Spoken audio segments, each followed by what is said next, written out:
Hey, it's Cami here. How are you guys doing today? I am here today to talk about a topic that I get a lot of questions on, which is how do you deal with criticism on social media? And for brands, this is a big deal. I actually just got a question about this the other day from a client, and it was so funny because I was already planning to talk about this today. So I come every Thursday morning to talk about social media tips, and then once a month I do social media breakfast, which is tomorrow oddly. And we're going to be talking about Clubhouse tomorrow. But for this one, I'm really going to be talking about how to deal with detractors and trolls and all of that really kind of negative stuff that we kind of are going to have to deal with if you're in social media. So if you're here, let me know. Hopefully some of you will join in with me and you can leave a comment. I will open up my comments right here so I can see you. So if you have any questions, make sure you put them in the chat. Even if you're watching in replay, that's great because I check all of this and I always am doing that. So number one on this is that whenever you are dealing with trolls, you need to have a plan in place to moderate your comments. So this saves a lot of headaches, like with figuring things out later. So keeping up with your comments on all of the social media where you're posting is really important, because if a detractor comes in, you're going to want to handle that right away. It's not something you want to put on the back burner. It's not something you can put your head in the sand and leave alone, because that's how that works. Hi, Deborah. It's good to see you. So moderating comments is really, really important, and having a plan for what you're going to do. So having a written policy is the next thing. I like to come up with our plan in advance, right? How are we going to deal with things in advance when it comes to trolls and detractors? And so you don't want to have like a legalese kind of thing. I'm not talking about a huge, 4-page document. I'm just talking about a very clear understanding of how you deal with different kinds of negative comments. So I'll run through all of those here in just a minute, what I kind of do, but I just want to give you the main things. So then I want you to be in it for the long haul. So really, you don't want to launch social media channels and expect for things to just always go great. The truth is that if you put yourself out there, you are going to attract detractors. And there's different kinds of detractors. Some are angry clients. Maybe they have like something they have in mind that they're worried about your product in a certain way. You want to listen to that too, because you want to handle those right away. One of the first things that we do is we move them offline as quickly as possible if it's a customer, because you can't really do customer service in social media channels. So you want to get them offline in the DMs or an email if they'll give it to you, and work on that and handle their problem. I have a really interesting story about that. Many, many years ago, I was working with a cable company out of San Antonio, and I was monitoring just what I told you to do in that step. And I got a blog post popped up, and it said, such and such company sucks. That's pretty much what it said. And I read through it, and it turned out that this person was a customer of that client, and they were having trouble with their service, and they'd gone through all of the different steps. They'd waited on hold forever, the forever hold thing. And so they took to social media, and in that case, it was a blog, to complain about it. So they can do that in Twitter. That happens a lot in Twitter. You might find these anywhere. So monitoring for mentions of your brand is kind of important too. Not just the things that you like posted and people commented on. I'll talk about that in just a minute. So monitoring is really important for that reason. So this person in their contacts had a phone number. And so I actually picked up the phone and called him right there. And I said, hey, I don't know if we can help you out, but I'd like to try. And so we went through a bunch of different steps with him, remediated the problem. And luckily for me, that worked out really well, because he came back and talked about the great service he got, and he actually changed his mind. Now, that post is still out there. He didn't take that post down, but he did add an update to that post. So you can get them sometimes, if they're reasonable customers, to move forward with you and to change their mind. And by the way, I'm still really good friends with this guy years later. And he's helped me with a bunch of different things. Rob LaJess. Hi, Rob. I'll tag him in the comments on this so that he'll see it. But Rob and I became friends after that, but that was just something that you can do. So you can change the minds of some of these, but there is something that I call a determined detractor. Determined detractors are either competition or people that are, they're out to get your brand and they're never going to change their mind for whatever reason. Either they were harmed or somebody other were harmed by your brand or whatever. They could just become gunning for you because they're your competition, right? So that is something that you're going to have to deal with sometimes. And I have actually dealt with that. Unfortunately, I had a determined detractor for a couple of years. Really somebody that was not really out to get me specifically, but out to get the entire public relations profession. And I was just, above the line. So anytime you step out onto social media or any kind of platform and you get any sort of notice or notoriety, there will be people that don't have your best interests at heart. And so I like to call those determined detractors because they're determined to make you look bad. And so they'll come after you from time to time. So you got to keep your head with these determined detractors and make sure that you do not react. You respond, but you don't react. And sometimes you may not even respond to that specific detractor. There's different things on different platforms. On Facebook, you can hide a comment. And if it is an unreasonable, kind of trollish kind of comment, these determined detractors, because trolls, I'd put them in that category too, because trolls are just looking for a place to kind of get attention. So on Facebook, I love that you can hide their comment and they don't see that you hit it. They think their comment is still there, but nobody else will see it, just you. So we hide comments a lot from determined detractors or people that are saying things that are not appropriate. So I will hide those. That's one way to do it. On other platforms, you may only be able to completely delete the comment. And I would say delete comments with care, but if it's a determined detractor or a troll, I think it's okay to delete it. And, some people may disagree with me, but I feel like you are the curator of the space that you are creating for others. And so if it makes other people feel uncomfortable and terrible, it's more than within your rights to delete that tweet or delete that comment. And that's just my opinion.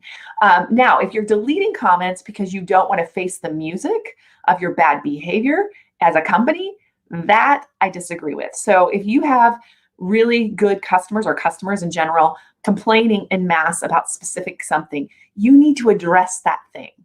That's crisis communication 101.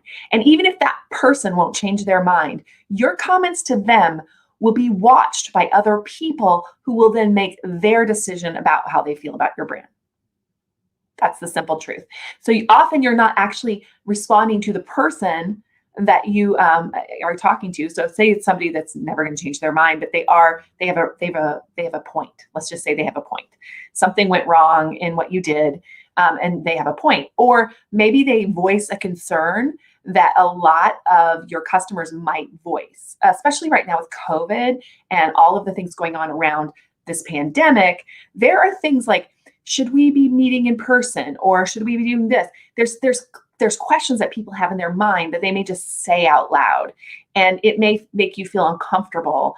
And that's not really what our brand is about. So you need to put together a FAQ or, frequently asked questions thing and link to it and tell them that you are working on this or explain yourself. Now you don't have to do it over and over and over again, but you need to make sure that you do that to stop the questions, because the questions will never end. Okay. So the people have them in their head.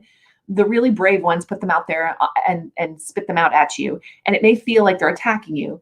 And that's the other thing, is that brands often feel very attacked by these things and they react instead of respond. They're like, well, we did it, and they start making excuses. And don't stop yourself, absolutely stop yourself. So you want to stop and breathe. And if you need to step away from the computer, walk around the block, breathe, call a friend, get some advice, take the second that you need to not react. Hi, Jennifer. Ha. Oh, Jennifer has a question, so I'll pull it up in a minute. Yes, you're in the car. That's great. So I will answer your question in a second. So that is the first thing. So, okay, it's about determined detractors. So I'm going to pull it up. And I see that Alan is here. So give me a second, guys. I'm going to pull up this question because it's an important one.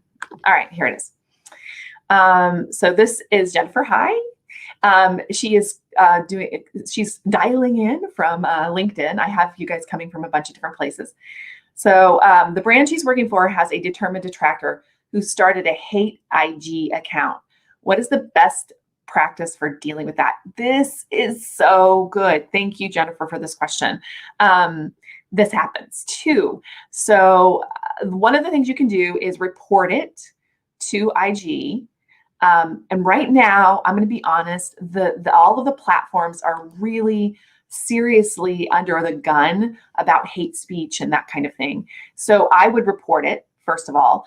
Now, they're probably not going to remove it right away and so forth. The other thing is, don't give it too much credence because it's small. So how many people are following it? Is it got a huge following? So I have some questions around it too. So if it has a huge following, then you have to worry about some strategies to manage it. If it's got a very small following with not too many people, honestly, in most ways, your brand should be ignoring it, but monitoring it. So like when I say ignoring it, meaning not talking about it publicly, not linking to it, none of that. So you want to kind of like just monitor the account and see what happens. And then if the speech gets even more inflamed, you definitely just keep reporting the account. The other thing you can do is if you have people that are part of your team, you can actually have multiple people report it. So that helps a lot too. If you have people report it, like other customers or people from the brand, multiple people reporting it might catch their attention better too. Like 300 or less. Yeah. I mean, it also depends on what they're saying. So I thank you for telling me that. So I would just kind of not worry about it too much, although I would monitor it closely. And then I would have like some things in your pocket, some responses. So whatever they're complaining about, you need to address it. And if it's something that you think other people might complain about, you might want to put together some kind of fact on your frequently asked questions. I keep saying that frequently asked questions page on your website that people could find where they could get these questions answered. So if it's a question that people would have, or the concerns like more than one type of person would have, like for example, I mean, if you're an oil company, you're going to have environmentalists out to get you all the time because they want to make sure that you're not hurting the environment, which I think is great. But my point is that you have to like think about how are you helping the environment and what are you doing to mitigate that? Because I know that they are, oil companies are doing that. So you have to think about what is it that you're going to do. I use that as an example because I think it's kind of happening now. So there you go. I don't know if that answered your question, but that is what it is. You're going to have to monitor that one closely. Also, I will just recommend that you buy the URLs and sign up for the hate. The hate accounts are usually like, I like something sucks, or something like Cami sucks, or something like that. So you might want to consider grabbing URLs if you haven't done that yet, or profile names. I know a lot of the bigger brands might do something like that, like grab those names and like just put them aside. So you can think about that too on other platforms. So yeah, I guess it really depends on what you mean by determined detractor and how determined they are. I had one that would just pop up everywhere. And I had to sometimes just think on my feet. I actually used it as a teaching thing for me. I'd say, hey, or, see, here's my determined detractor and here's what you do about it. So you're going to have some issues around that probably. Great. Cool. Awesome. So that's the first. So have a policy, meaning like know what you're going to do. So that's the other thing I just said, Jennifer, too, is you want to sit down and really think through the entire account and like how you would respond if you did. So if it comes to it, like it goes to a media outlet or something happens and it gets out of that one Instagram account, you need to have a response ready to go. So have that ready to go. What is it you're going to do and what is going to trigger it? Like if this happens, then this. You kind of want to have a flow chart. It doesn't have to be an actual flow chart, but like if this occurs, then that's one line too far. So we're going to have to do this. So reporting it would be my first thing. And as I said, for grossly abusive comments, if it comes over to your page or your social media accounts, I'm fine with like deleting really negative comments that have no value, that are not going to move things forward. There's no conversation around it. There's no way for you to answer it. If they're just like ad hominem attacks, meaning against the person instead of ideas or whatever, I'm totally for that because you're curating an experience for your customers that are there. And it makes them feel uncomfortable to be on a page where things are kind of going out of control. So you need to put up a fence around that and figure out exactly how far you're willing to go. Also, if you end up in a situation where comments go out of control, I mean, like people are just going crazy with negative comments, and maybe it's a coordinated attack. So that can happen too. Sometimes groups will get together and they'll coordinate an attack against a brand. And at that time, I am totally fine, and we've done it many times, just turn off the comments for a specific period of time. Like, don't make anything able to be commented on certain pages. That on Facebook especially works. The other thing about that is then you can turn them on later. Even the bigger brands have done this. So during the first part of coronavirus shutdown, we worked for a big hospital brand.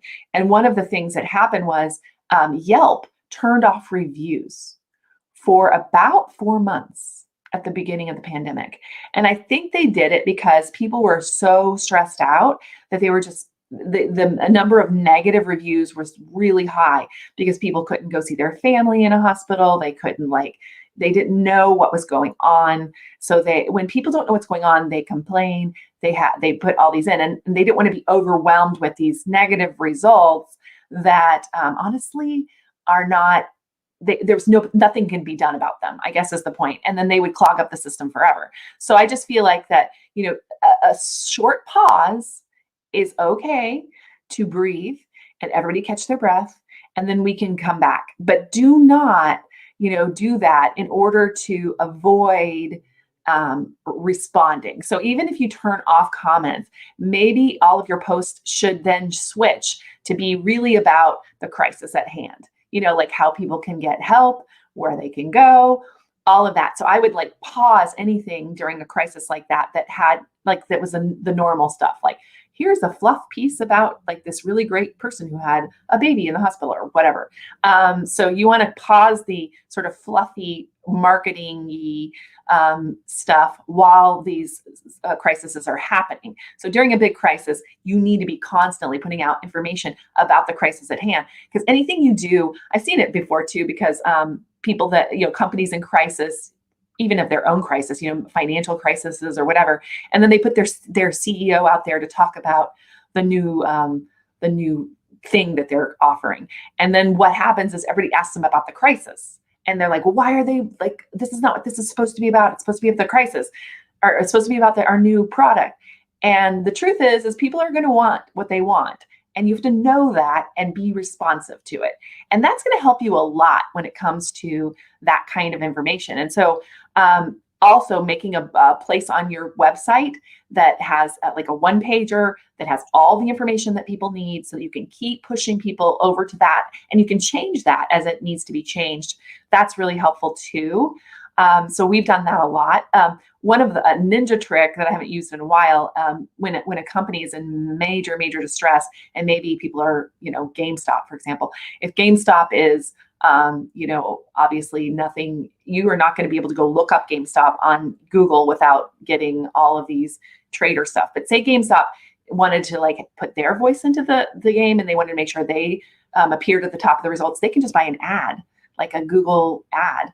And it comes up to the top, and it would go to a page that talked about GameStop's view on this new market thing. So that's a ninja trick. It's a really awesome thing to use in PR whenever you're having a crisis, is just buying out that top slot so that you can get your point out. Because sometimes you just won't be able to. If everybody is writing about it, from VentureBeat to, the Wall Street Journal, they're going to win. They're going to win the Google game. It's just, there's no way they're not going to win. So buying a little ad at the top so that you make sure that your point of view is in the mix is a really smart thing to do too. And I know that's not social media per se, but it is, because the social media stuff spills out into the real world, right? And media pick it up, and then it's this vicious cycle. So those are my tips. Get ready by making sure you know what kind of detractor you're dealing with. I'm going to look at my little note here. Well, I have it here. Moderate your comments. Have a written comment policy.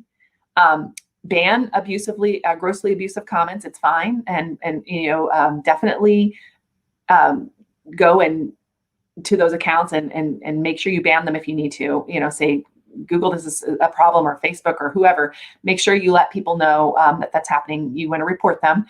And then turn comments off if necessary for a short period of time, or hide them. I'm okay with you also, deleting a comment if it's just really like terrible. And there are really terrible comments. I mean, really terrible, that say really terrible things that don't make any difference in how you're going to behave as a brand. And then have that online place. Like if you're having a crisis, you have a place to send people to, or not even a crisis. If you just have questions people often ask about your brand because of the type of brand you are, have a place for people to go that you answer those questions that are in everybody's minds, but some people just ask out loud and it's uncomfortable for you. Think ahead. So that's pretty much it. If you have any other questions, I would love to answer them. But yeah, trolls are a point of life. I mean, I'm on the board of civilination.org, and that's the reason I'm on that board and have been for years, is because I have a strong feeling that we need to have a better, cleaner discourse on social media. But that's going to take time. There's always going to be people that are going to be awful. I don't know what else to say. They're going to be awful. They're going to say awful things to you. I get it too. Even now, like I run some ads around some of these videos and people are awful. I mean, they say mean things and they're terrible and they don't add to the conversation. They're just trolls. And you got to just get to the point where you just don't care about the trolls so much, but you listen for the truth.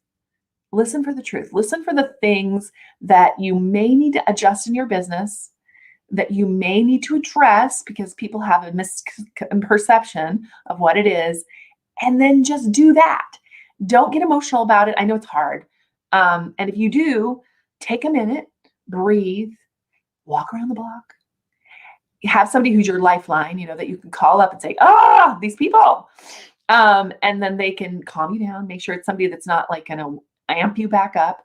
And that's what you do. I mean, I think that, it's a fact of life, and I think you don't want to be afraid. And the other thing I'm going to say is that a lot of people will avoid being out front like this, like what I'm doing right now, because they are afraid of the criticism that could come.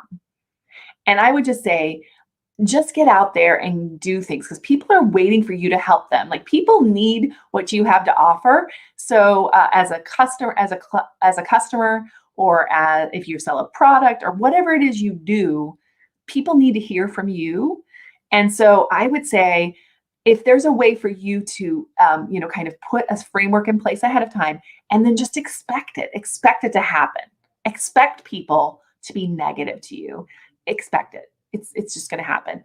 And then have a plan for what you're going to do afterwards. So hopefully this will help you, and I will sign out. So have a great rest of the day, and we'll see you next week. And if tomorrow you have some time, we're going to be talking about this new app called Clubhouse. I'll put the link in the description or in the comments where we're going to be tomorrow. Okay, great. I will talk to you soon. Bye.